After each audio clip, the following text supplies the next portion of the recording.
Hello, everybody, and welcome to the No Idea Zone. I'm Stephen Lolli. I am not a very good host. I am putting on a loud voice because that's what hosts do. I am honored to have two incredible guests here for this, I think, third taping of the No Idea Zone so far. And I'm going to start with my friend who is the voice of Roxy on BoJack Horseman, which I did not know. She just recorded her half-hour, it's on Amazon, her half-hour comedy special, which is hilarious, called Can't Say Shit. And Can't say slut. Oh, Can't Say Slut? But I like shit too. I mean, that could have been a I just fucked up your intro. Wow. I love it. You know what? There really are no very amateur. This is why I don't host shit. Dave, Can't Say Slut, which was directed by Troy Conrad, right? Yep. All right, our mutual longtime friend. And she hosts a show, which was the last show I was supposed to do before the fucking pandemic hit, before the lockdown, called Eat, Pray, Fuck at the Hollywood Improv. It's a great show. And that is Fielding Edlow. Thank you, Stephen. I'm thrilled to be here. And as we were talking before, I just want everyone to understand that I would mount you right now for having me on, because you got me out of fucking homeschooling this morning and trying to I don't know, unpack what a hypotenuse is. So thank you. Hypotenuses and gerunds and what am I? Am I the most insecure person and I'm just throwing shit out that I have to? I'm enough. Here's the main thing. She's an attractive Jewish woman who would mount me, and to quote, as many times as I need. multiple mounting and a possible emotional affair. Wow. That's gonna be part of the sizzle reel. I think Dave's about to have an aneurysm right now. When we try to sell the show to Hulu. All right. My next guest is, this is one of my best friends and one of the funniest dudes I know. He is a prolific voice actor. He is the co-founder. He's a veteran. He is a co-founder of he didn't put this in his intro, but I just love it so much, I'm going to say it. He was the co-founder of the Nation of Improv all-black comedy troupe, which was probably the last show I hosted before this shit was the Nation of Improv comedy show.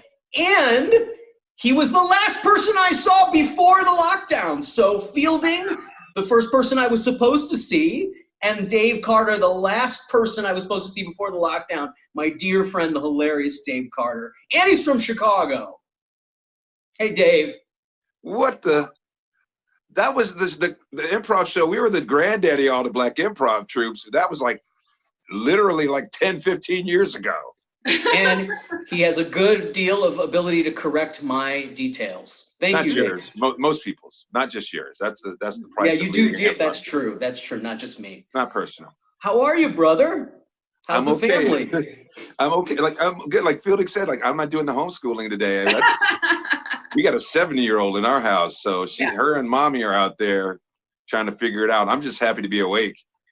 How many? You just have one, Coco. Yes, and one. Fielding, how many do you have? Yeah, similar. I have an 8-year-old girl. So can we get them together on like a romper room, Sweet Valley High Zoom, and just get them? You know what? I think I might have created a peace connection with this show.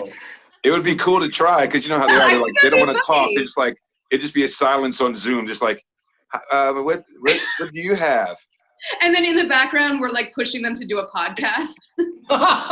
Which would be more successful than ours, by the way. Oh no, anything I've ever done, the kids are always more successful. Podcast, yeah. Coco is a model and an actress, right, already? Yeah. Coco already broke me down. Like, she was at 5. We had a breakfast meeting, and she told me, like, Daddy, I want to make my special, her movie. She has a movie she wants to do. She said, I want to keep it simple, Dad. I want to do it by the numbers. It's going to be 22 minutes. It's going to be on Netflix. I said, Coco, can you write something first? Can we write something that's maybe 4 or 5 minutes? Because you haven't written anything. He goes, Daddy, let's just do it right. 22 minutes on Netflix. I'm like, who is she? Yeah, exactly. She's a very profound child. She's in it to win it. Man. Jesus. I don't think my daughter could keep up. I actually don't think my daughter's that bright. or that focus. So my hat is off to Coco. Like, I'll say it this way. She was playing with her cousins via Zoom, and all she was talking about is her movie project she's working on. That's a sinner. That's a Hollywood kid. Yeah, she was born in the right town. She was born in Hollywood. She's like, look, I got this project, and her cousins are like, okay, whatever. Well, so how's it going with the kids getting out and burning off energy? How's that going? I'm not going to say that you should beat your child or kill your child, because they are worth at least $700 in stimulus money right now. But the key factor is, if they stay busy on their own, you're golden. If they can't stay busy on your own, 100%. You're dead. 100%.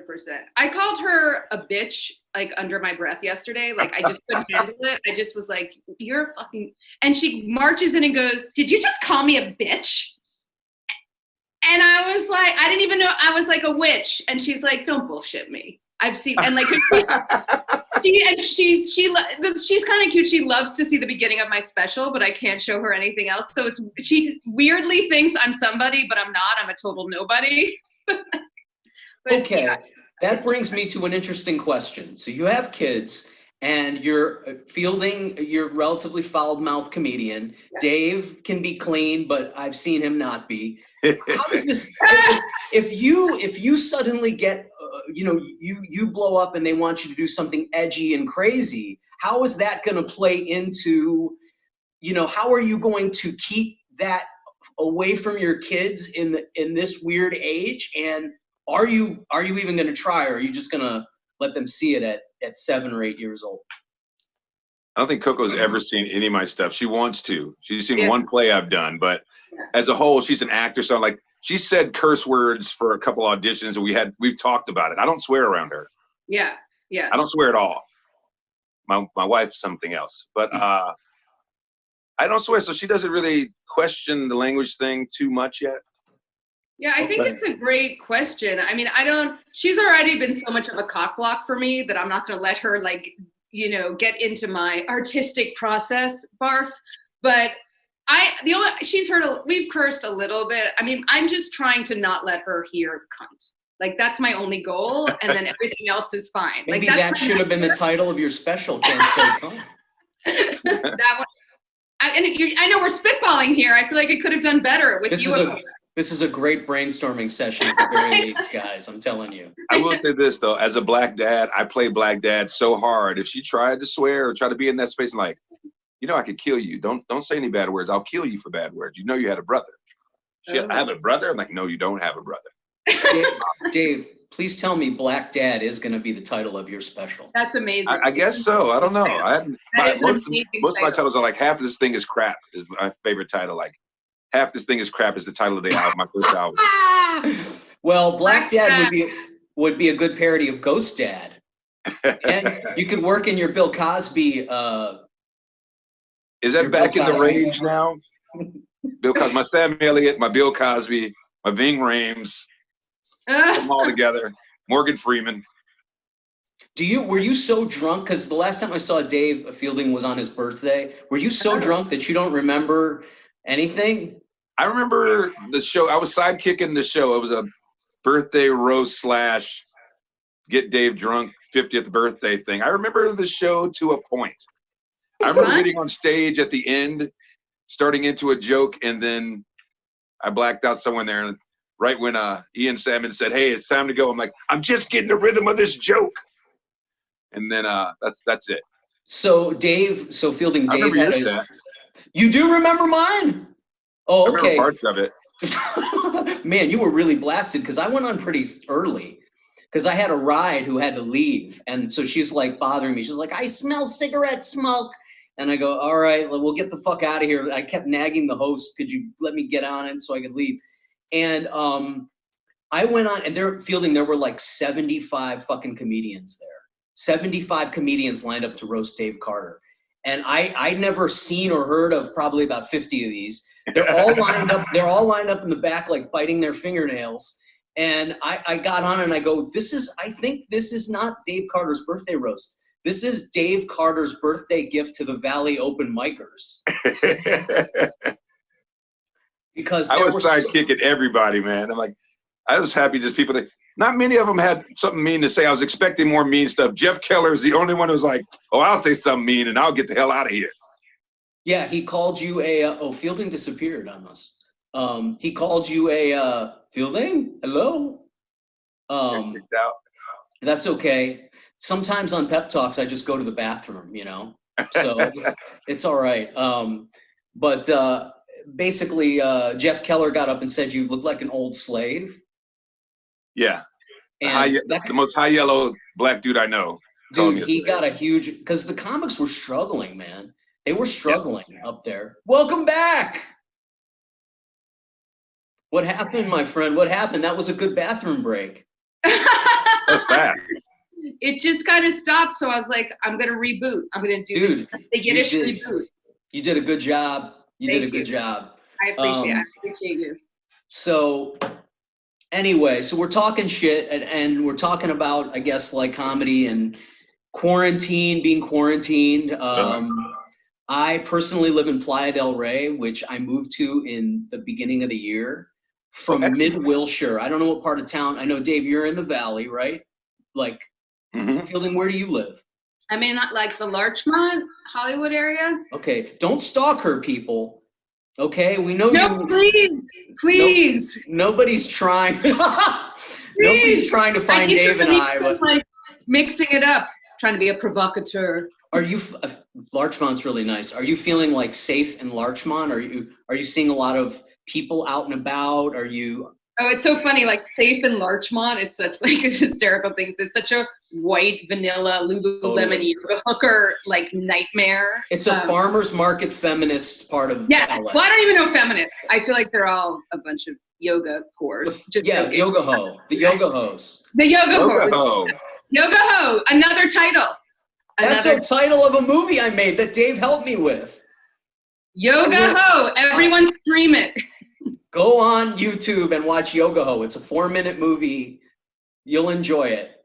That's amazing. Yes. I feel fine. I mean, I wear a mat. I walk around. I mean, I think I see a lot of really chiseled 28-year-old loser guys who are running around without a mask. And those make me crazy. Maybe it's just my anti-man sentiment bubbling up from years ago. But other than that, I'm fine. Dave, how about you? We're in the valley, but it's like people are getting out more now. But I just saw a lot of animals like doing shit that they're not used to doing. Like our lawn chair outside, there was like an animal that would never normally stop. They're just chilling in my chair, like people are gone. It's like, hey, what animal? What kind of animal are we talking about? A chipmunk? It was a squirrel, yeah. But I saw a raccoon in the back. I've only been outside 3 times. I've been black a long time. I'm not trying to be out in the death fields. But I took out the garbage. My wife forced me to take out the garbage versus her taking it. My wife is very white. She can take out the garbage. She's much safer. She's got 8 siblings. She's had germs before. I'm glad you got racial boundaries in the family. Oh yeah, my daughter understands them too. My daughter gets it. How does she fit into all of it, Coco? My daughter? Yeah, how does she? She wants to be outside as much as humanly possible. I'm like, hey man, they got that COVID out there. You need to stay inside. She goes, What about if you go, listen, honey, you're black. You need to stay inside. Nah, we don't want her that black. We want her Hollywood black. She needs to be somewhere in that Hollywood cute girl, half black, that mixedest range. Does she have her own Instagram account? Like, should I know Coco? She does have an Instagram account. Of course she does. That's pretty awesome. I would say it here, but I'm afraid of the old men that watch this show. Yeah, smart. But I took out the garbage, and there was a raccoon on top up there. Like he is like wow, people are back. Like they thought they were taking over. He's like, oh, people are back. I took out the garbage. I was afraid he was gonna jump down at me, but he didn't. And as I start walking away, he starts walking away. And I look back, he looks back, and I kind of go like, oh fuck. And he goes with his little raccoon fingers. Oh, and waves stop it! For real? Freaked me out. It was gross. And I just kind of took off. In the back of our garbage cans. Like he was like kind of looking, I was looking, and I walked off, he walked off, then he came back, and I went. You don't do acid anymore or anything, Dave? Unless someone has some. I haven't seen it in 20 years. Yeah. I haven't seen it. Is it gone? You know something? Is acid gone?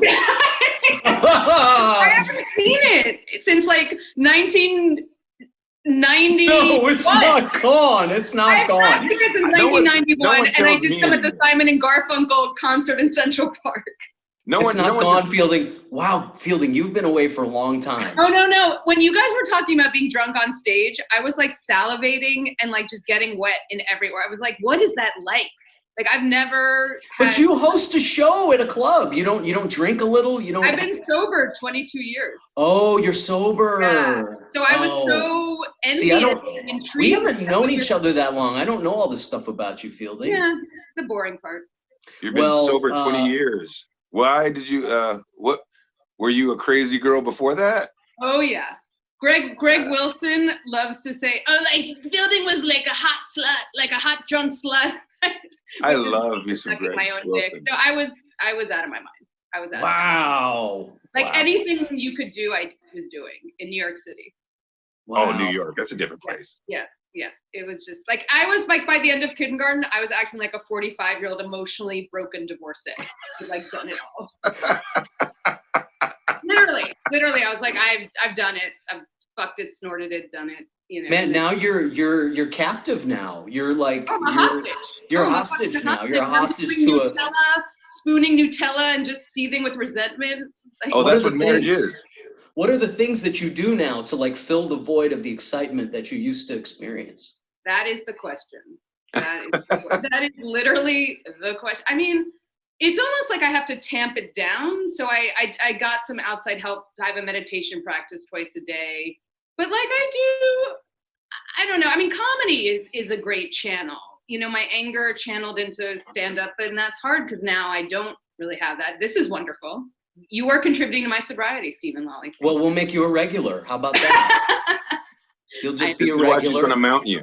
And Dave. Oh, I'm mounting you right now with my eyes. I want to tell you that just the record. It's better to be told that you're going to be mounted by a beautiful Jewish woman on camera. I can put this on dating profiles than to actually be mounted. Like this has value. But that's exactly it. Talking about mounting is usually better than the actual mounting. As a married person, I agree. Don't you think? It's the Dave understands. Dave, you used to pick me up and take me out. You used to call me up and go, Steve, can I come over? I need to get out of the house. So Dave, I mean, you might be making Dave feel like more, your stories might be making Dave feel more hinged because he used to call me up and he took me to Jumbo's Clown Room for the first time. I've always wanted to know what goes on there. I used to write jokes there. No. And tip girls. There's a writer's room at Jumbo's Clown Room? I had one. You're so cool, Dave. Dave, do you remember when you took me there? What the girls weren't, first of all, they're not really traditional strippers. They're not strippers. They're older women looking for part-time money. No. Oh, that's the saddest description I've ever heard in my entire life. It's funny and poetic and it rolls off the tongue, but it's not really true. The girls were really attractive. They were all very different. You know, when you go into a strip club, they all look like the same Pamela Anderson freak that all came out of the woodwork. No, they all were. And one girl was dancing to like Elvis. This little black girl was dancing to Elvis. And she was not stripping. She was dancing like she would be dancing at a Nashville review show. It was very, very strange. It was like something out of a David Lynch. Wow. There's a lot of boutique action there. A lot of, like burlesque going on as well. Like everyone has their own thing. And Courtney Love used to work there. I dated a girl out of there who's now a professor. She actually got her degree. Wow. This sounds like a denizen or panoply of real artists in Artist Haven. It was. That's pretty awesome. Yeah. Those days are long gone. So how do you manage it, Dave? You seem like you do pretty good, man. Oh, I try to keep my blood pressure high, by yelling and screaming in the house. To leave me alone, give me my space. I need to record, shut up there, you two, why y'all trying to make noise? Just the usual black dad things you have to do to maintain control and distance. Mm-hmm. Are you doing a lot of recording? Are you doing a lot of voice? During the pandemic, it's been a little bit busier than it had been for a while. I know there's a lot of auditions coming across the desk, and because that's the one industry in entertainment right now that isn't really completely stopped because of the pandemic. I mean, you can record from home and send stuff in. They can still keep editing and, Right. animating as much. I guess Felding you would know more about that, right? Fielding? I'm definitely getting a couple of voiceover, like just putting myself on tape or whatever, for my agent. I mean, it seems like they're all kid shows now, which feels like I've been incredibly demoted from BoJack. Now it's all like kid show, which I'm like, I can do crazy voices. I can't. I mean, I can and I can't. Like, I could, whatever. Like, I always get the like deep, not what's that guy's name? I'll think of it. Whatever. I need more coffee. Yeah. I'm just trying not to literally put rice in my husband's oatmeal. Like, I have such a murderous rage at him all day long. And how do you get the insurance money if you do something like that? How do I get, what's that? You don't get the insurance money if you do something crazy like that. How are you going to get the insurance money? You can't, you got to be. That's what stops me. That's what stops me. That's what stops me. But it's like, I'm like, how do I see the good in him? And I'm like, is there any good? Like, I just go to a dark place. Damn, I'm so glad I'm single. You guys are a great reminder to me that Bukowski said there are worse things than being alone. Yeah. There are worse things than being alone, but sometimes it takes decades to realize this. And once you do, it's too late. And there's nothing worse than too late. Right? Bukowski I mean, had it right. That's like Bukowski, what a fucking hero. Because everyone's like, oh, is it better to be with someone or not? Like, I feel like that's in the thread of the like national conversation. Like, where's the grass greener? Especially now, people are like, I'd rather be with someone than alone. I'm like, I don't know if that's really true. I don't think that's true. I wouldn't die to be alone. They're like, oh, I did this and killed an hour. This happened, it killed an hour. I'm like, there's still not enough hours in the day when you are married with kids. You still don't get that. I thought I was going to learn bass during this thing. All my writing projects that were due, I'm like, I'll get all those done. I'm writing pandemic jokes, like trying to make the stuff work. I still don't have enough hours every day. I think that the list would go like this. The worst thing to be is anywhere with no money right now, whether you're with someone or alone. The second worst thing would be to be alone. And the third worst thing would be to be with someone who you don't want to be with all the time. And then with no money is the no money is the top. The no money is the top. Can I recalibrate that? Yes, please. I think the worst thing is to be married to a middle-aged, balding character actor who's a narcissist, who talks about himself all day long. How about that? I'm not balding. So I hear you. We should tag him on social media. You're a cat, Dave. I heard that. Oh no, my husband is Look, I totally get you, man. You have to come in. Say your piece. Your piece. Here's the problem with doing a comedy show inside your own fucking house. Is that I hear every goddamn word and I won't have it. Well, she said you're a narcissist. And you're coming in on a show you weren't booked on. So, but I get him. That's why I keep my wife and kid outside. That's right. Okay, I'll let you get back here. Hey, we're tagging you on social media. We're tweeting this out. You're tweeting it out? You appeared on this show. You're part of it now. Oh no. That used to mean something, didn't it? No, it actually means a lot. These guys are actually in the epicenter of Hollywood, so you should be glad. Our society is falling apart. Okay, can you get the fuck out? You have a very nice house, sir. Thank you, sir. Yeah, he's riding on my coattails. Thank you. He should be thanking me every day. Wow, now I understand everything. You make me proud. Thank you for sharing that. That was unplanned. I just want everyone to know that was Dave, your improvisational experience. I'm just waiting to die in my situation, but he's actively involved in his death. The ratings might have just gone up on this thing. I think 3 or 4 people might tune in now. Oh my God. Just because of that. What is it called when someone? Oh, camera bomb, photo bomb. He podcast bombed us. Yeah. Oh, and he was like smelly from his bike ride. I can't. He's sleeping in the carport tonight. He doesn't look like he's riding a bike. He doesn't look like he's in that kind of shape. I just want to say. You guys shower? Oh God!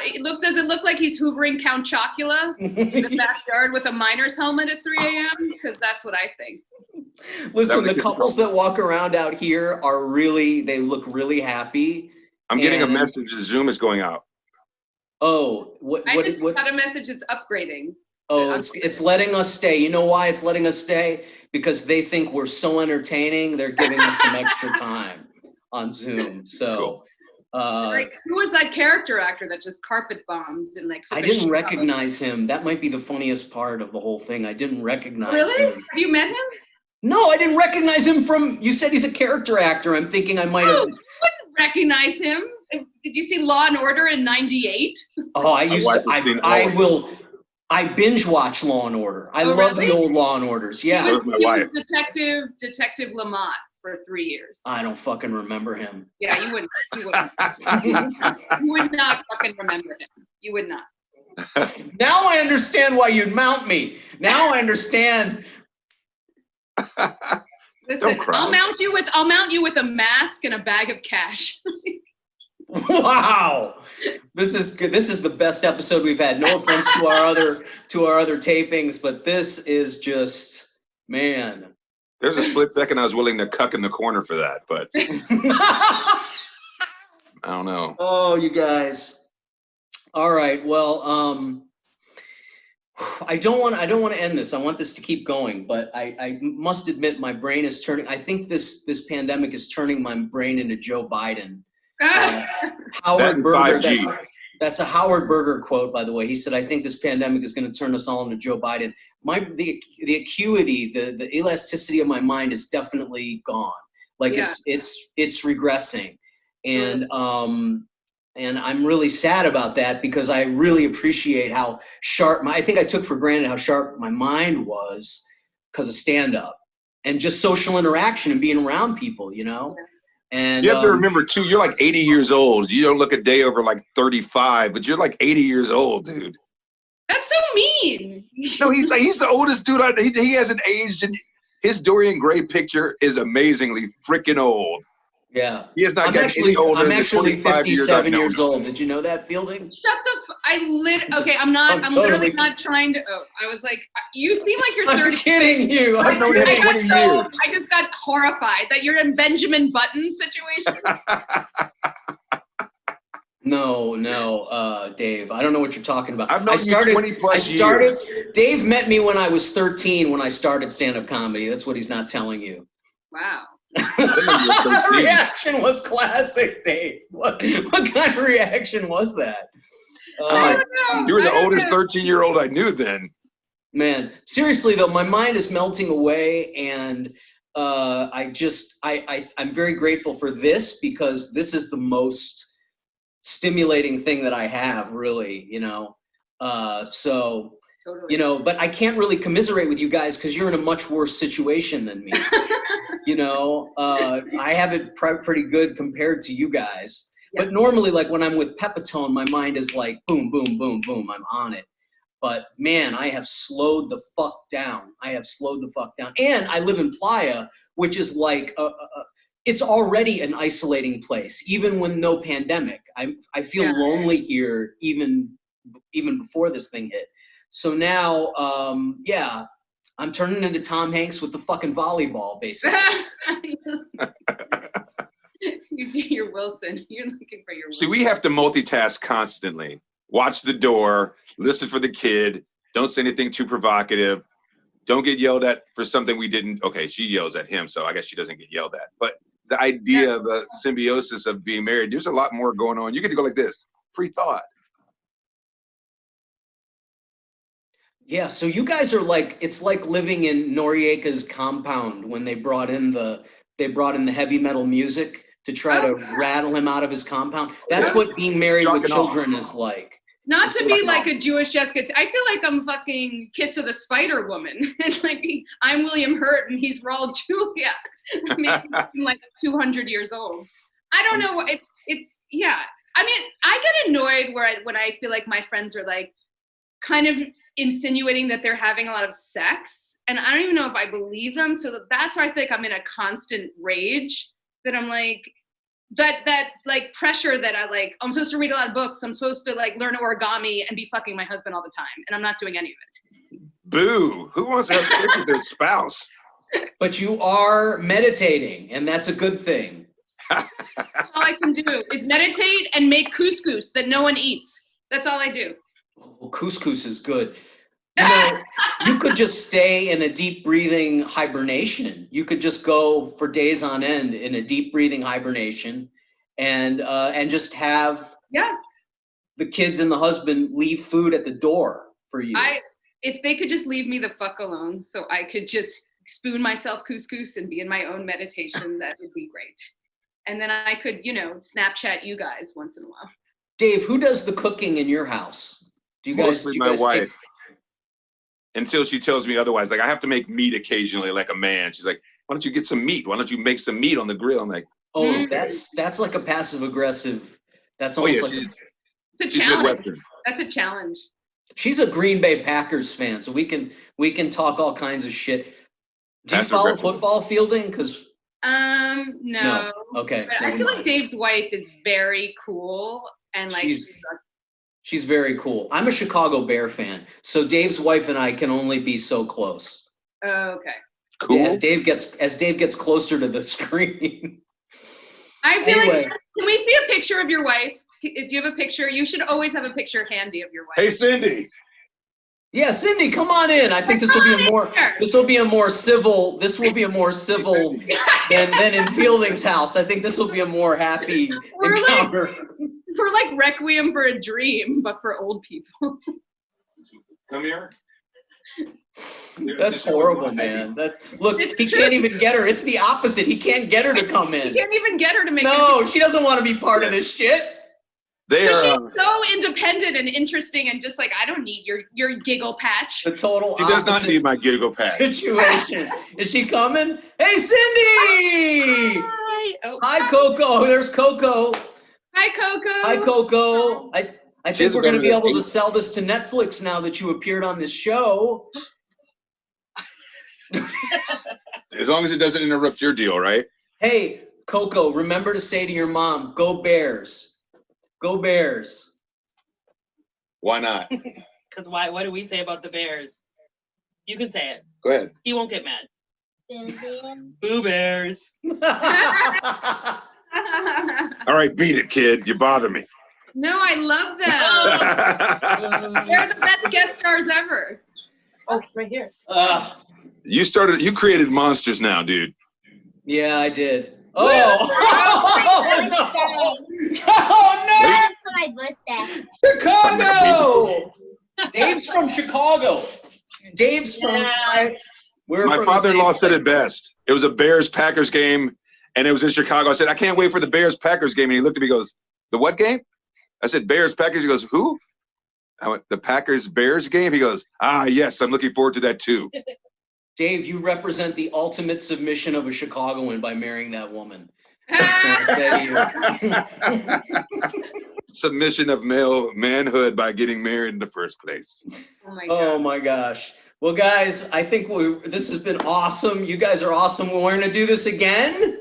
And we're going to have your kids on because there probably will be more, this will be a more marketable show. We could have Ellis and Coco talk, and there would be like an offshoot. That would be awesome. And by the way, this has been the best brainstorming episode, I will say, of all the episodes. I think it's something about the insanity of being a parent that allows your minds to do that. But it's like give us, let's start with you, Dave, your website, what you're working on. Tell us what's going on, man. I'm just trying to stay mentally afloat. You can find me on Facebook at Dave Carter. I'm on Instagram at dcarter_comedy. I have a website, but it keeps coming up and down. I've been doing Black Sam Elliott. I have some Black Sam Elliott pieces on YouTube, the BSE, check them out. And yeah, I'm just happy to be unaffiliated at this moment so I can hang out with you guys. Thanks for having me. Thank you, Dave. You're the man. Fielding, tell us about what's going on and where we can find your stuff. Yeah, very similar to Dave. I'm just trying to retain any sanity I had pre-pandemic. But thanks for touting my special. My special is Can't Say Slut, and it's on Amazon album or special. If you don't want to look at me, you don't have to. You can just go on iTunes. And if you want to see more of my really fucking annoying husband and myself, we have a web series called Bitter Homes and Gardens. You can check that out at bitterhomes.com. Well, that is awesome. I'm honored to have you guys on, and this has been an awesome episode. Thanks for making my morning good. So awesome. It's so and fun. we will see you guys on Friday. Cool. And we'll see all of you guys. I'm fucking this up. We'll see all you audience back on Monday. Have a wonderful weekend, everybody, and see ya.